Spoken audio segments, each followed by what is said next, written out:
Hello বন্ধুরা, সবাই কেমন আছো? আশা করছি সবাই খুব ভালো আছো। তো আমার একটা নতুন ভিডিওর সাথে তোমাদের সবাইকে ওয়েলকাম জানাই।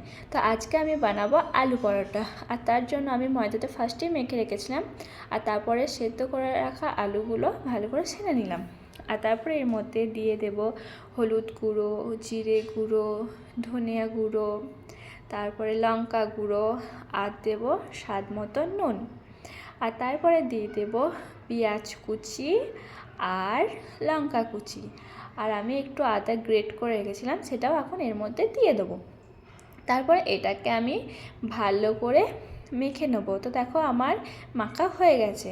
আর তারপরে আমি যে ময়দাগুলো লই করে রেখেছিলাম ওটার ভেতরে দেখো ফার্স্টে গোল করে এটার মধ্যে পুরটাকে ভরে আবার এটাকে মরিয়ে দিলাম।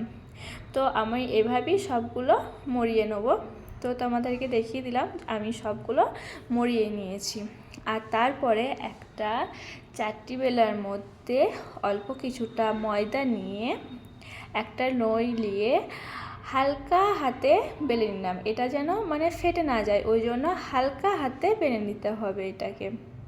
বেশি চাপ দিলে কিন্তু ফেটে যাওয়ার চান্স আছে, ওই জন্য হালকা করে বেলে নিলাম। আর তারপরে একটা শুকনো তাওয়ার মধ্যে এটাকে এপিঠ ওপিঠ ভালো করে সেঁকে নিলাম।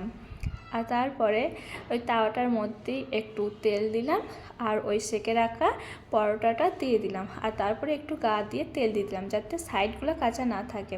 তো এরকমভাবেই আমি এপিঠ ওপিঠ দুপিঠ এইভাবেই আমি পরোটাগুলো ভেজে নিয়েছি। তো বন্ধুরা, আমার ভিডিওটা যদি ভালো লাগে লাইক করো, কমেন্ট করো, আর আমার চ্যানেলে যদি নতুন বন্ধু হয়ে থাকো তো আমার চ্যানেলটিকে সাবস্ক্রাইব করে দিয়ে আমার পাশে থাকো। তো আমি ভিডিওটা এখানেই শেষ করছি। সবাই ভালো থেকো।